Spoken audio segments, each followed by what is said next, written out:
Alrighty, we're here with Kelly, and she is the head gardener of the herb garden. Say hi, Kelly. Hello. Kelly, why don't you tell us a little bit about yourself and how you got started in horticulture, how long you've been working here, kind of your background. I've been working here for 10 years now. Started in 2009 as an audio guide attendant, and I was there for a couple of years, but my main reason of coming here was to become a gardener. So while I was an audio guide attendant, I was also at Pierce Community College getting my horticultural certificate. And so I did that, and then I became a volunteer at the ranch. Oh, I didn't know that. That's cool. Here at the herb garden a little bit, and then I found out about the ranch project, and that was when Scott Kleinrock was there, just building it. So you got to help like actually plant the plants? Yeah. Oh, cool. I got to help install the first iteration of the ranch when it was like a baby, really new, before it even opened. So I was a volunteer. 6 months later, I was an intern because he asked me to be an intern. And then we opened the ranch, and then this job opened up. And so technically I've been here for 8 years, and at the Huntington as a whole for 10. Very cool. And now you're getting your master's degree in... I'm getting my master's degree in organizational leadership. Awesome.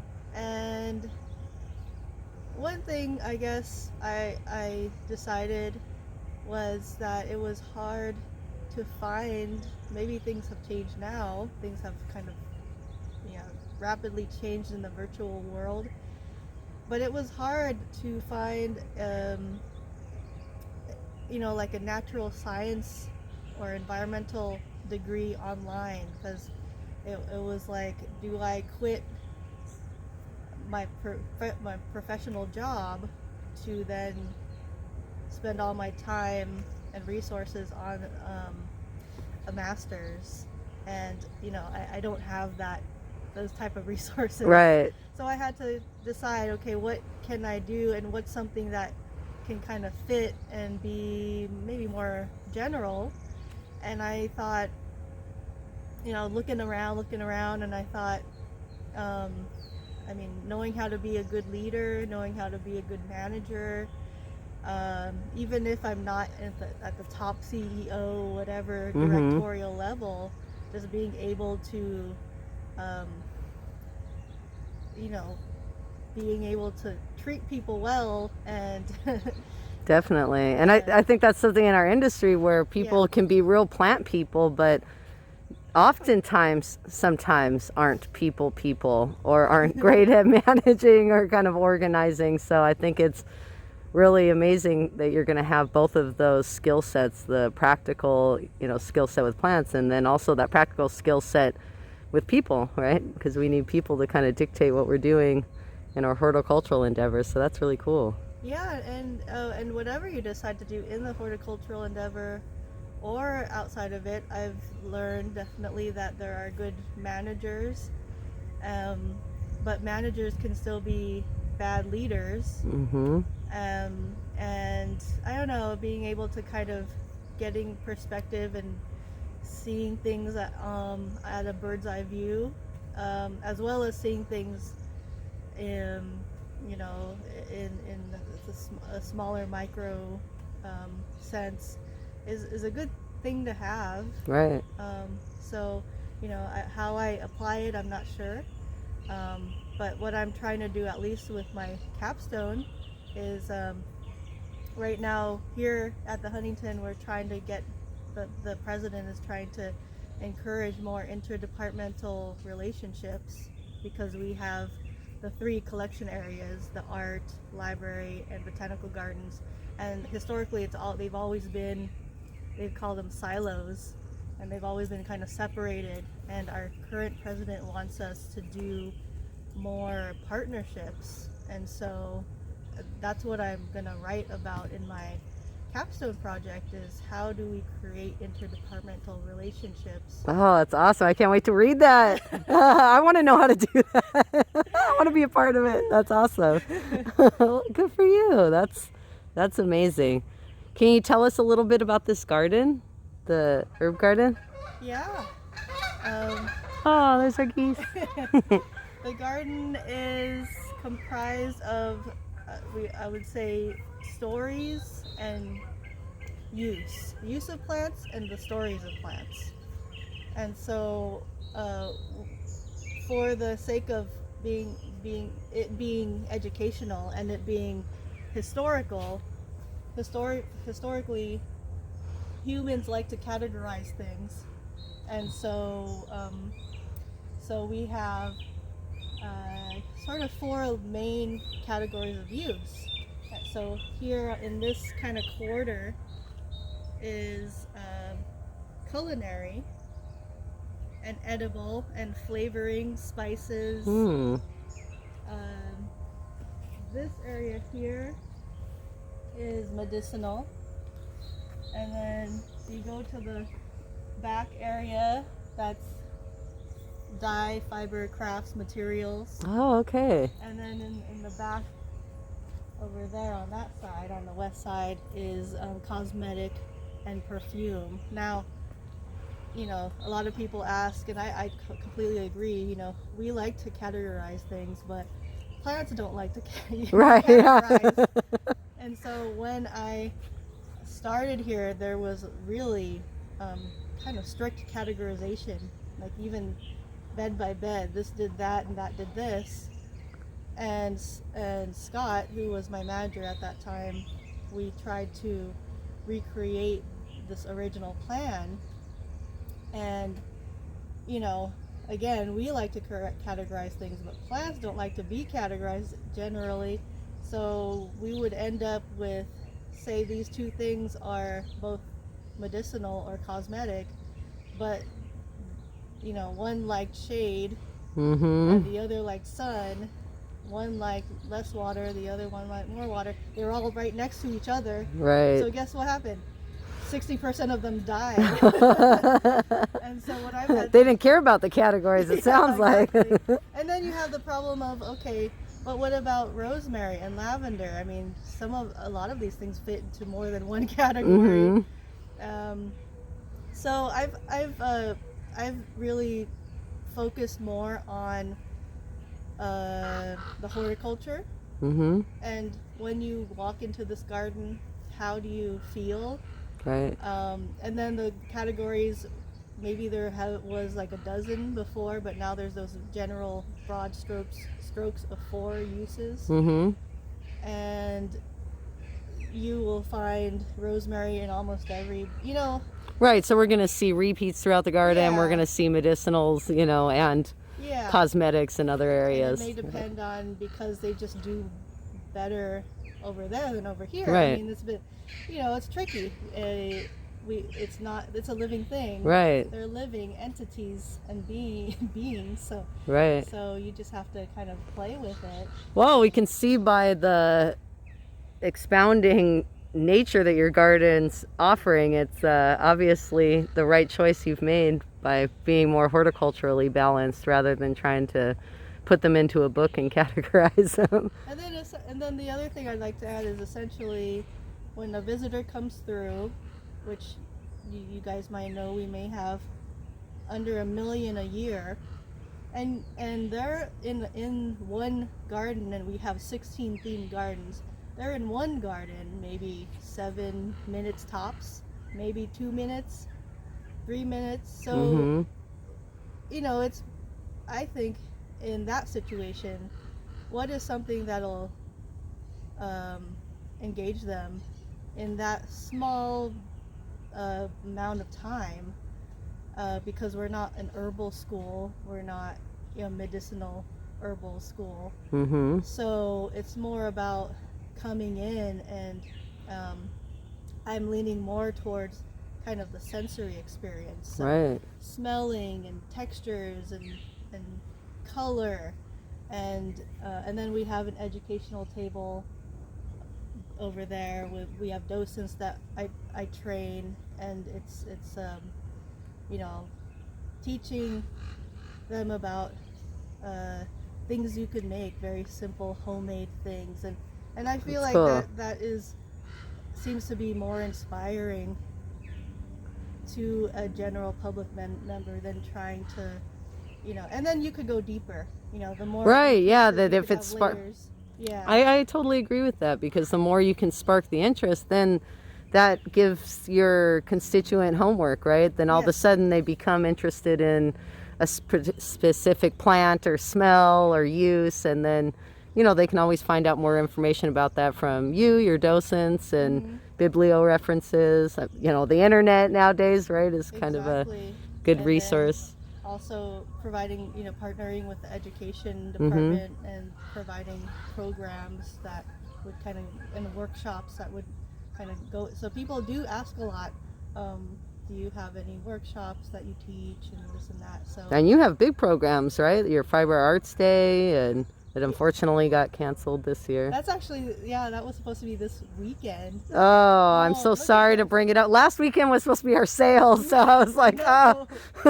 is that Yeah. part's been very disappointing. We had you had a really great lineup too, right? A Fiber Arts gentleman Oh, from Oaxaca, or we had a speaker, and maybe that'll happen next year instead. yeah, But hopefully. we have a speaker, master weaver Oh, from Oaxaca, and he's from the he's like he follows the Zapotec oh, cool. ancient kind of traditions. His name is Porfirio Gutierrez, and you know, I'm sure we'll get him again. But what I wanted to do, because what Fiber Arts Day is that we usually have local guilds. I invite local guilds. It was 6 this year. They kind of started growing more and more. Been doing it for 7 years. Local guilds that are, they're textile arts guilds, so they spin, they weave, there's quilters, and they set up, since I don't have a lot of space here, I mean, and they love this, they set up in the rose garden. We have dyers, a natural textile dyers that set up over here in our platform, and so people come through and they watch as people show them, demonstrate how to use these machines, these old ancient That's so cool. traditional machines. So this is an inspiration garden, really, like just to get you inspired to do so many different With things. plants. With plants, yeah. Yeah, and it's kind of interesting, like you're saying, that you don't always think about, or at least I don't always think about those fiber art uses of plants. You know, I often think about culinary uses, yeah. right, or ornamental uses, but not as much, you know, and it's the basis of everything we wear, and Yes, it's exactly. really a big... Speaking of which, can I show you Sure. something? I'll show you some flax over here.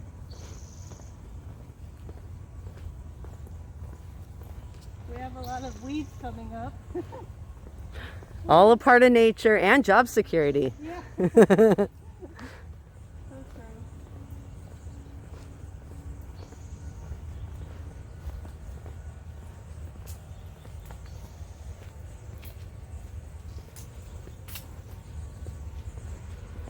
Oh, how cool. This is flax, you said? Yes, this is flax. This was just harvested on Monday and Tuesday of this week. Oh, what part of the plant do you use on flax?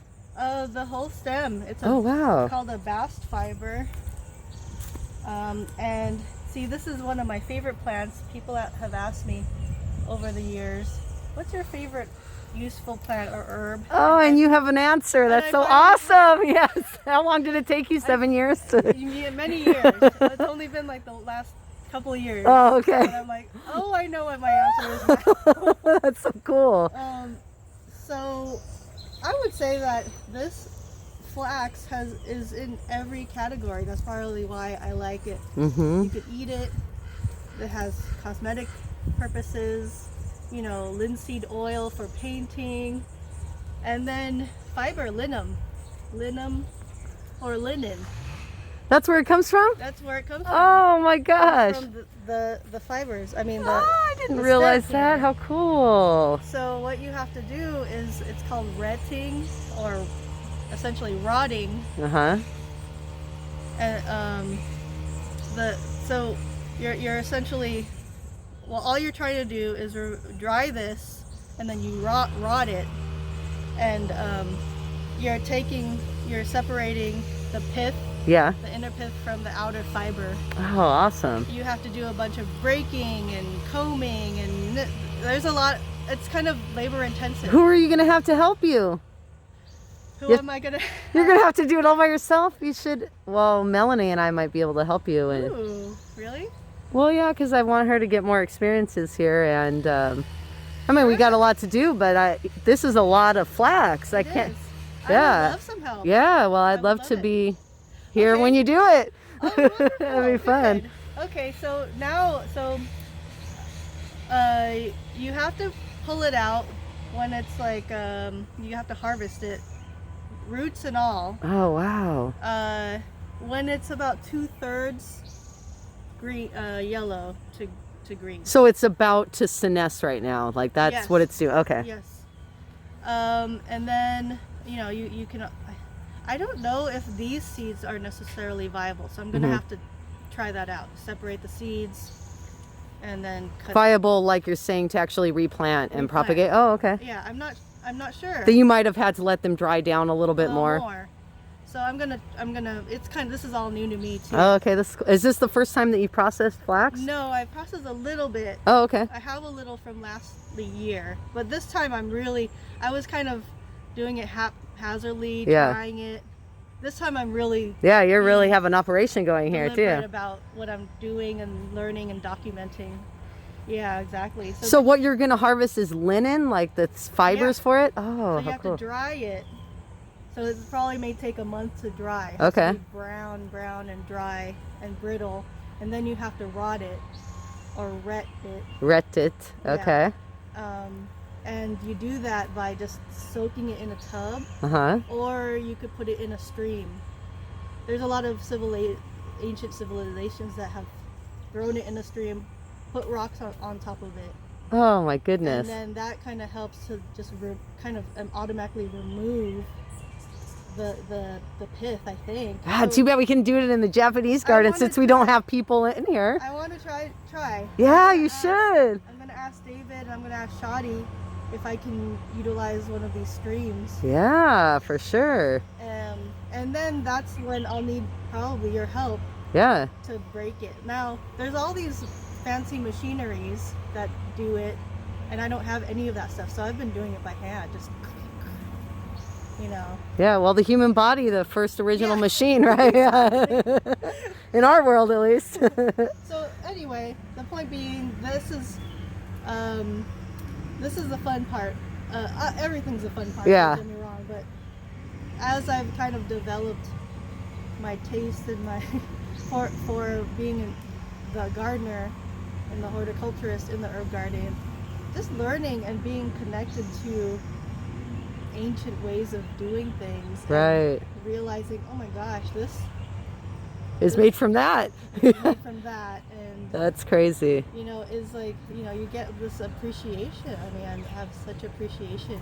I have appreciation of what women and men, the civilizations used to do and used to have to do. Well, a lot of this probably did fall on the shoulders of women at one time, right? This is... I say women because I'm listening to an audiobook called Women's Work, and it's about what women what women has done, what the women species, I don't know, the women population has done over the years, as far as, and usually they are sitting at a spinning wheel. Wow. They're usually making the clothes. Not only do they feed the family, take care of the children, gather all the food, make all the clothes. Yeah, they make the clothes. Hey guys, what were you guys doing back in the ancient day? No, I'm just kidding. Exactly.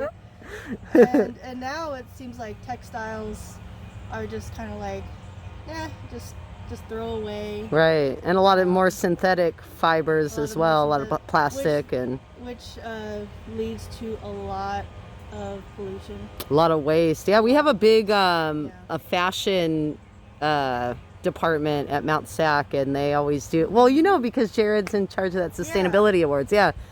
And that was so interesting to me to see all of the students' ideas about kind of that fast fashion, the idea of just buying a bunch of clothes, getting rid of them. They're all ending up in landfills. Many of them have fibers that are made out of plastic and just don't degrade and decompose.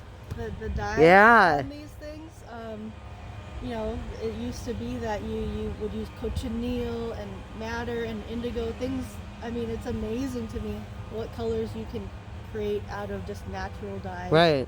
But you know, the industry doesn't want that. They want fast and quick, which means that they're, you know, these dye chemicals are just polluting rivers in Bangladesh. Oh my God. It's crazy. I did a paper on that, and it was just devastating. Oh my gosh, I want to read all your papers. It sounds so interesting. Like, I love my students. They do a lot of, like, you know, just essay assignment. Like, they'll do one about this, like all the tours of these gardens and things like that. It's just very interesting to gain people's perspective on what they've consumed, you know what I mean, what you've read and what you've researched, you know. Very interesting to kind of hear that from your voice and from others' voices. It gets ideas flowing, right? It kind of makes you think. Yeah. All right, Kelly, well, we're gonna have to leave you because I have to go help Ted Matson in the bonsai nursery do some maintenance on some of the bonsai trees. But it was really nice meeting you and introducing you to the students, and I can't wait to help you with the flax. Okay, best of luck, guys. All right, bye. Bye. All righty, guys, say goodbye to the herb garden. Okay. All right, today we're here with Brandon Tam, our orchid expert at the Huntington, and I'm going to have him tell you a little bit about himself, kind of how he became our orchid expert. Just side note, Brandon is a Mount Sac and Cal Poly alum, so this could be you one day, guys. All right, Brandon, why don't you tell us a little bit about yourself, and then we'll talk a bit about the collection. Thank you. So, 10 years ago, I started as an intern here at Huntington, but even before that, I was a volunteer here, a high school volunteer for about 2 years. One day I was helping a gentleman put up Christmas lights at the Botanical Center, and I quickly found out that it was the director that actually works here at the Botanical Gardens. He offered me a 6-month internship, and from there, thankfully, I've become the orchid collection specialist here. After he saw what I did here, he liked what I did, and wanted to further the collections here. I've been here for about 10 years. My day-to-day operation varies. It depends. Every day it's always something new. That's why I always love this job. Every day I come in, every day I walk in through the greenhouse, there's always something new, exciting that needs to be done among the greenhouses. We have around over 10,000 orchids in the collection, about 1,500 different species of orchids, unique species in the collection. We have one of the largest collections in the United States and the second most diverse species collections of orchids in the world. We've done that over the last 10, 15, 20 years. Before that, we've had a small collection, nothing of great importance, but recently we've been wanting to revamp and trying to increase the collection over the years. A major project that's been underway and always growing. That's a fantastic thing about working with plants, working with a botanical garden. It's never finished. If your goal is to actually have something finished within the botanical collections, the botanical gardens, it's never possible. It's many lifetimes worth of material to get done, but always exciting. When I come in, every day is a little different. I can water the greenhouses. I'll be grooming, working with the volunteers. We have a staff of one person that manages the orchid collection, but we have a group of over 40 volunteers that contribute to this amazing collection. They usually dedicate 3 hours of the day, each day out of the week, to help us with our projects. But it's a big task. Sometimes we're working with propagating plants, or making divisions, or sending them to the botanical gardens to share material. It's very important to propagate. A lot of these materials are just very endangered or very threatened. Around 37% of the known orchid species in the world that are considered endangered can only be found in botanical gardens, Wow. which means the last over 60% are actually in the wild or about to go extinct. They're not in botanical collections.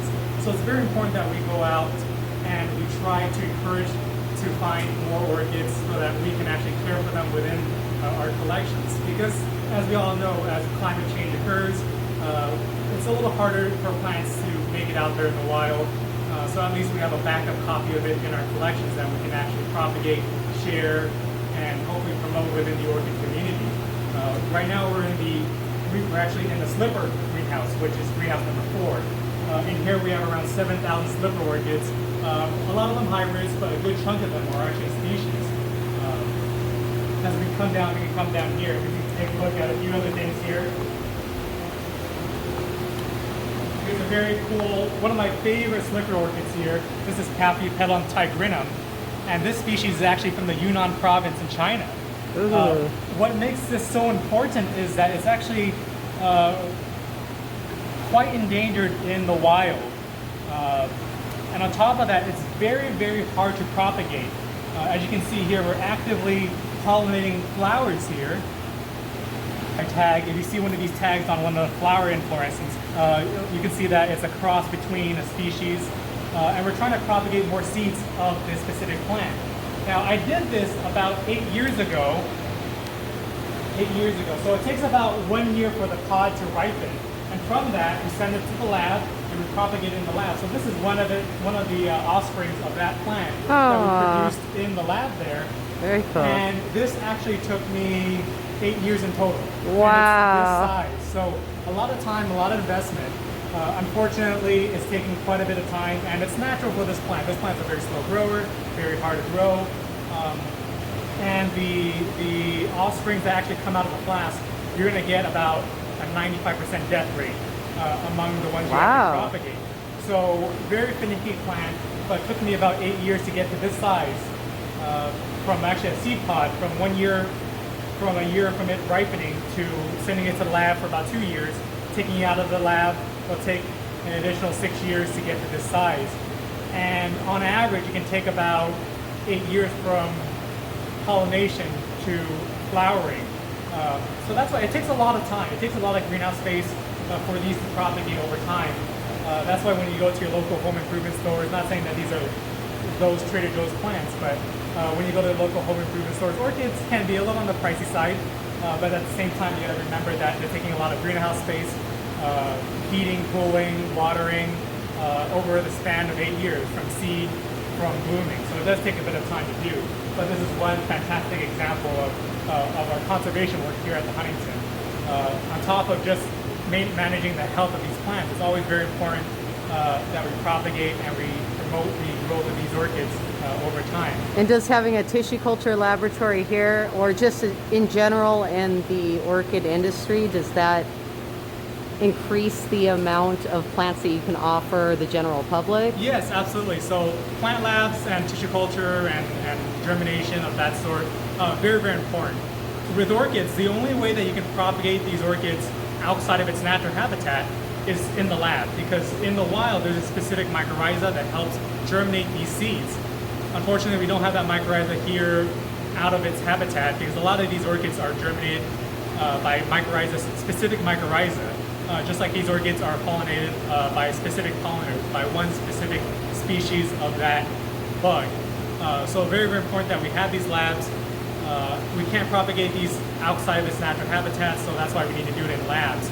And unfortunately, a lot of these labs are just not, there's just not that many labs in the United States that does these type of propagation of orchids. So the demand is high, but the actual ability to actually propagate these in these labs are very low because there's not many people in that business. There's always a backlog of items that need to be propagated throughout the United States and even the world. But very, very tedious work to do. But very good question. So if we come back here, another plant that I like to highlight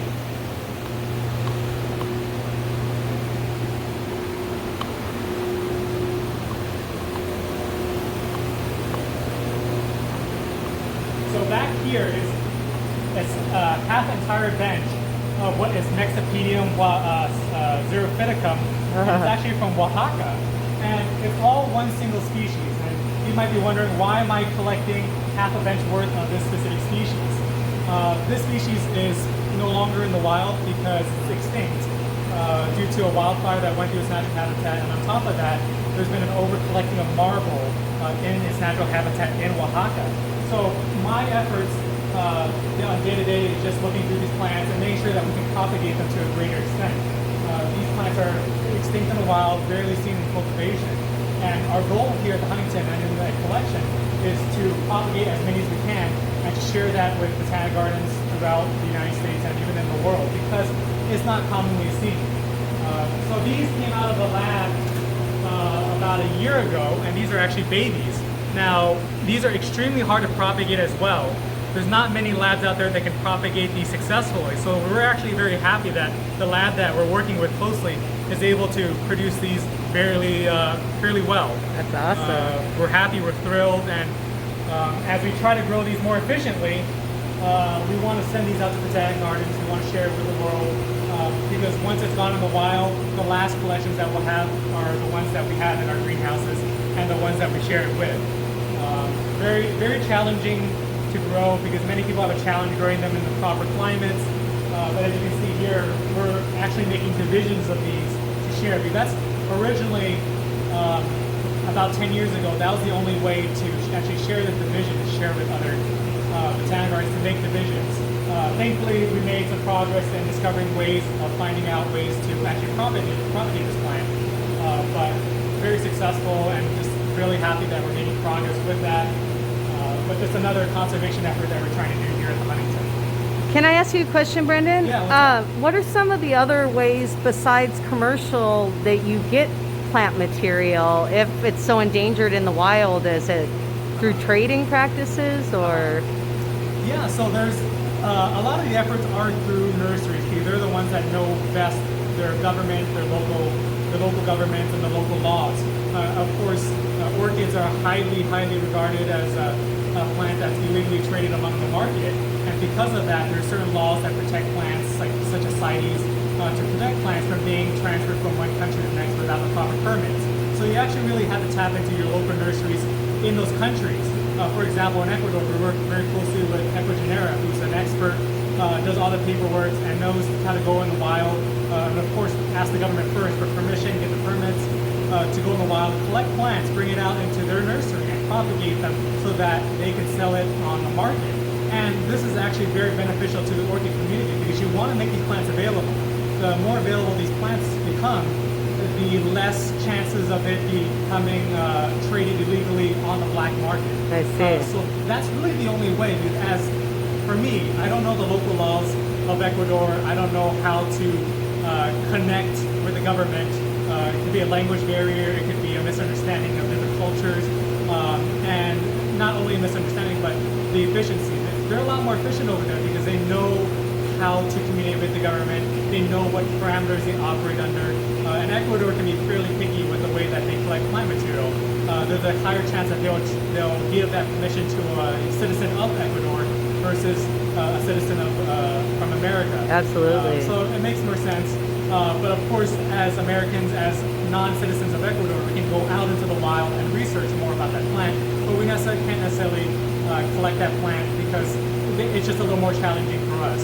So the nurseries can go out, collect the plants, propagate it in legal means, and then share it with botanic gardens like us. But that's kind of the efforts of the conservation world. It's a teamwork between the nurseries and the growers and the collectors. Very cool. If a student wanted to get into a career path like this, would becoming parts of societies and volunteerism be something that you suggest? Absolutely. You won't really know what you like to do until you get out there and volunteer for an organization, a group. I will say, when I was growing up, I always loved plants. I always loved orchids. But never would I have thought there was a position like this so tailored for myself. What more can I love about my job? I come in every day, orchids, every day it's a new plant in bloom. Truly a dream come true. But you'll never know what is out there until you explore what the agricultural horticulture industry has to offer. For me, I started volunteering here at the age of 14. For about 2 years, I was going around from garden to garden, from collection to collection, and also volunteering in the art collections and the museum or the library, and trying to find out what this place is all about. Thankfully, I fell in love with the gardens. I stayed here on, with volunteering throughout the different gardens, and luckily, I was offered an internship here, which also led to my career here as the orchid specialist. Very fortunate, but you're exposing yourself to the industry at the same time. It's kind of a resume, a real resume that you can show to people that you're volunteering for. Hey, I'm capable, I can provide something of value to your team, to your department, to your institution. And that's one of the best ways of proving yourself. Sometimes a resume can only do so much. It's words on paper. Right. But if you actually go into the industry and prove yourself, and especially in an area that you enjoy, you really can prove yourself to your employer, your potential employer, of what you can do. And I feel that that's one of the greatest lessons I've learned over time here when I worked here and volunteered here at the Huntington. All right, thank you, Brandon. And one last question. Is there any cool book about orchids or a website that you might think students can go beyond this video field trip and kind of take a deeper dive into orchid culture and kind of learning a little bit more about it? Definitely. I would highly recommend the American Orchid Society. It's www.aos.org. They have a fantastic library of information on how to grow many of these orchids that you see around me. A lot of information, a lot of video. They produce a magazine that they send out once a month. A lot of valuable information. I'm a subscriber myself. I get in the mail every month, and I'm always excited to see it in my mailbox. Right on. But it's something that you can learn. Orchids are something, just all plants in general. By the time that I retire, I will only know 5% of what orchids have to offer and to share to me as knowledge. So I highly recommend reading every day, even if it's one article, even if it's a paragraph each day. You'll learn a lot just by the amount you read over time. Absolutely. Don't feel pressure to read it all at once. It's a lot of information taken all at once. Right. But definitely take your time, enjoy the ride, and definitely visit the website. All right, thank you, Brandon. Yeah, we no really problem. appreciate it.